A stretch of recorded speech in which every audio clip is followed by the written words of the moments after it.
Welcome to our fifth Nepos Lightning Talk. Today, Karina is talking and is finishing the second season. And we are really looking forward because we will learn something about the biggest productivity killer in working in general. It is about meetings. So over to you, Karina. So I would say it's one of the big productivity killers. Is maybe not the biggest, but for sure a big one. Thank you for introducing the topic and welcome to my talk.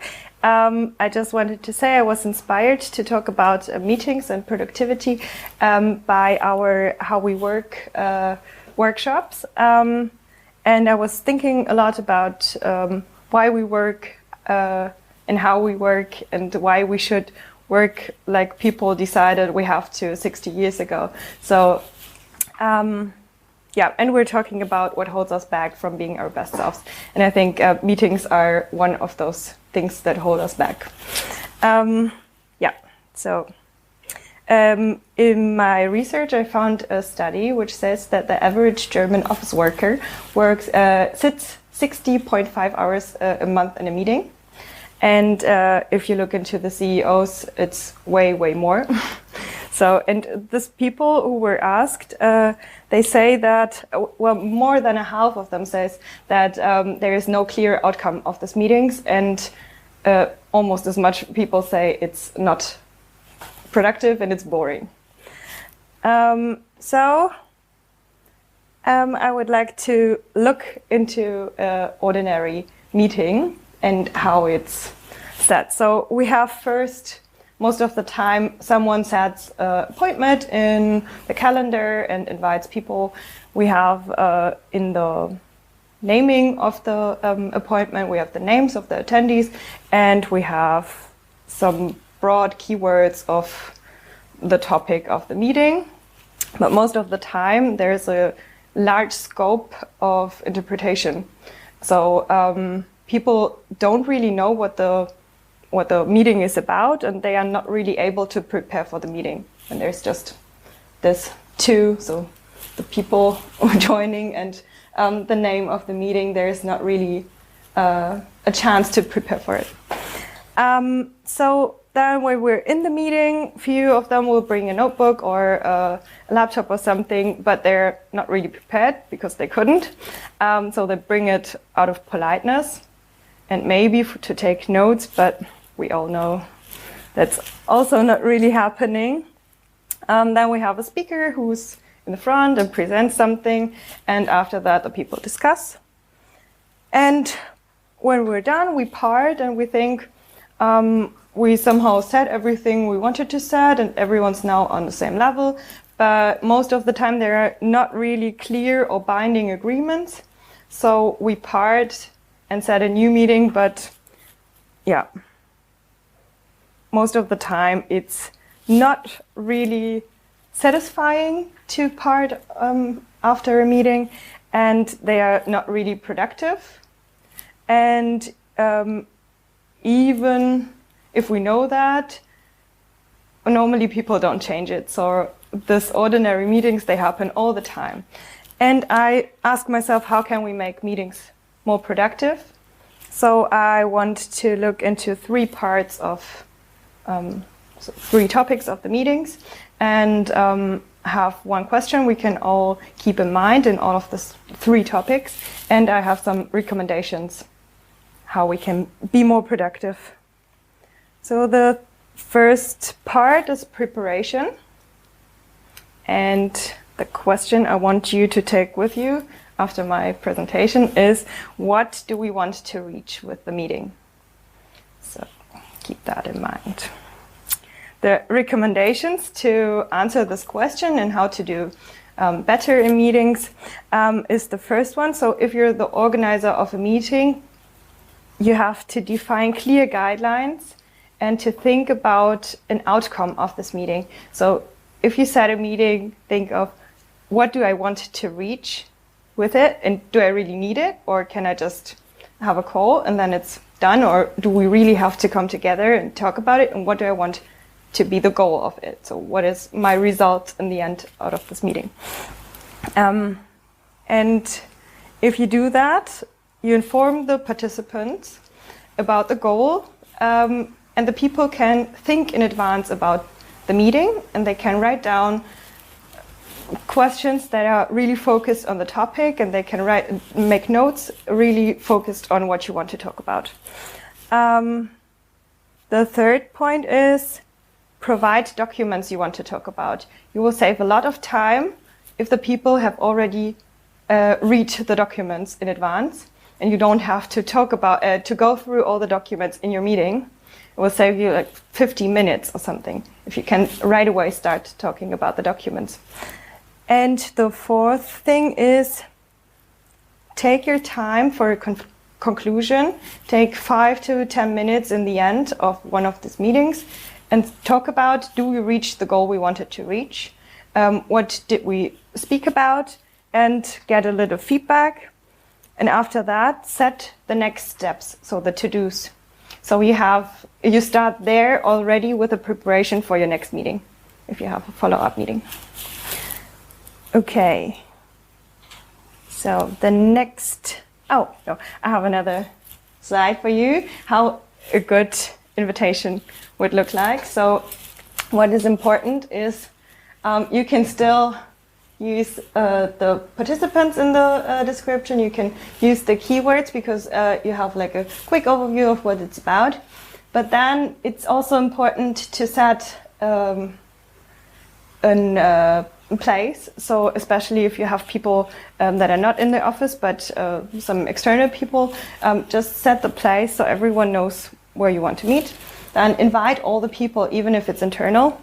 Invite all the people joining so everyone gets the invitation in their emails and don't have to check the calendar. And we have this note field, which is really important and not often used. And you can put a link to the documents you want to be read, and you can already write down some tasks you want the people to do in advance of the meeting. So you can write down questions, for example, or say people have to take notes or have to write down questions themselves, and you can write down a short agenda so everyone knows what the meeting is about and where you want to go with the meeting. Yeah. Okay, so the second part we want to look in is corporate culture. And your takeaway question is, who can make a meaningful contribution to the topic? So who can say something in the meeting and who can just be informed afterwards? And my suggestions how to get there is reduce the group size, because there's a lot of unpredictability happening because of too many people joining the meeting.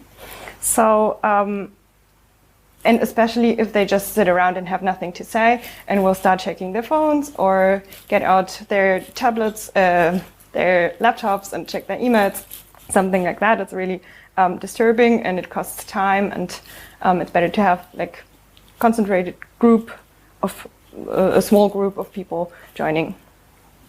Most of the time we invite people because of politeness, because we think they're always joining, so why shouldn't they be there again?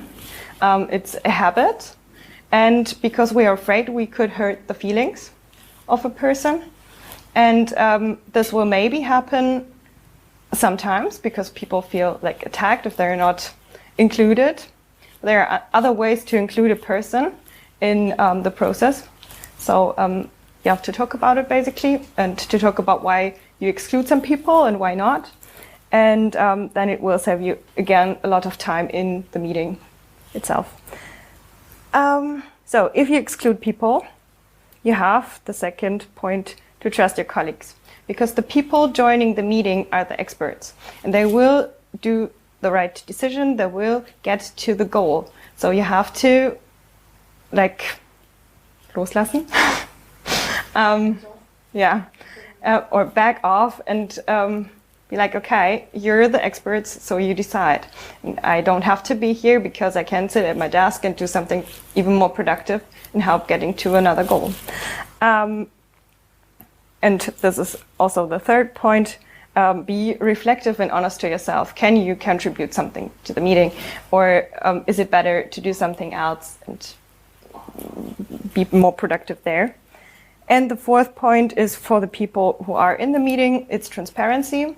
So if there are people excluded, make sure in the end they are re-included again. So after all, share all the notes, make a protocol or something. Just keep somewhere the results and share it with everyone, so everyone who wants to be informed is informed in the end and doesn't feel excluded. And okay. The last point is attitude.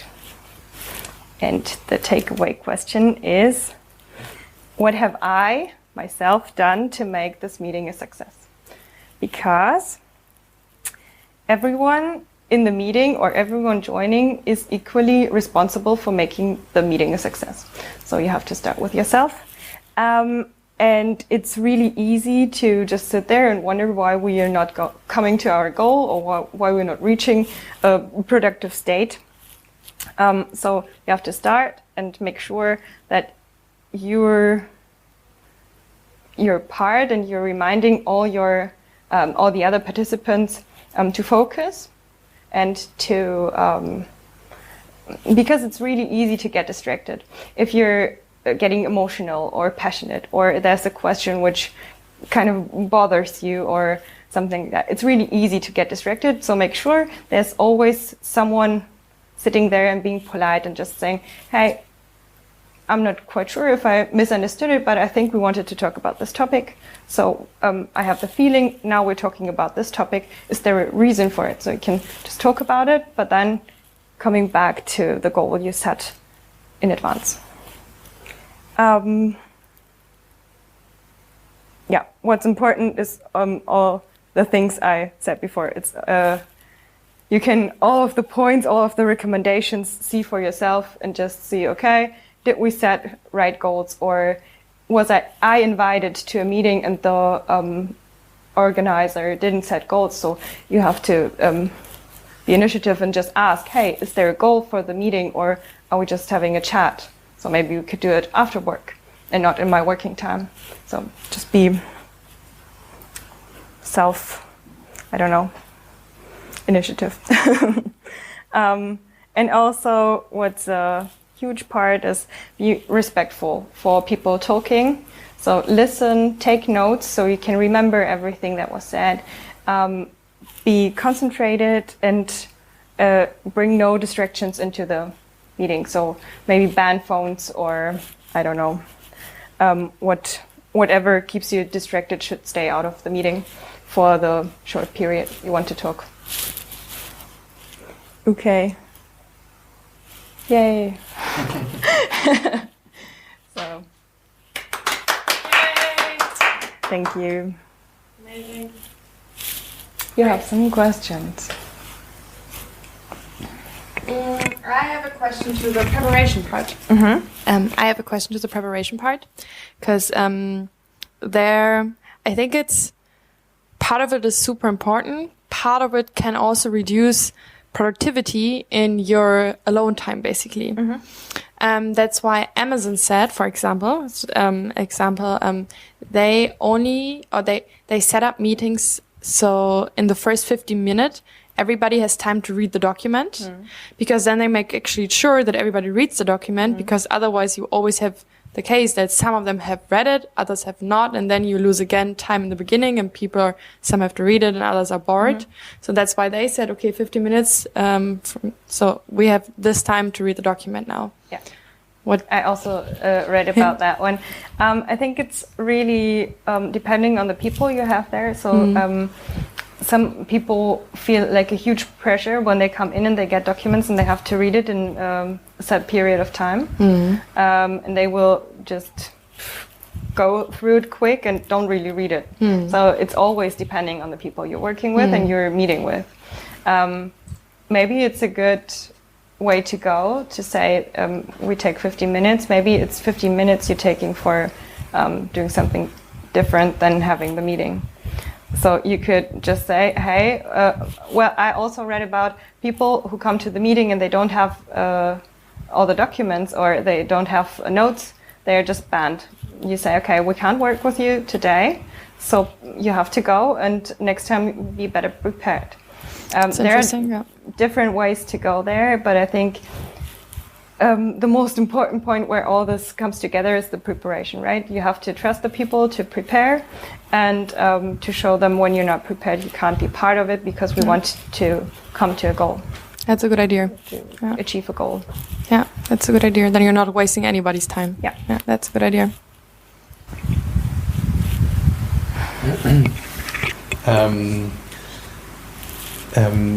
It was not directly mentioned, but what we did today, this check-in in the beginning of the meeting, where everyone said what is in his mind right now. I really like that. Do you think we can do it in every meeting in the beginning, or is it somehow related to the content of the meeting? Well, if I think of the different kinds of meetings that just happen through the time, there are sometimes you meeting with people, with cooperation partners, for example, and you just have a half an hour to talk to them. I wouldn't go with such a personal talk. I would just well, you said we have to focus on the goal and everything, or we said it all, everything that's not related to the goal, we cut it. So all this, how we feel with a cooperation partner wouldn't really lead to a goal. But if you set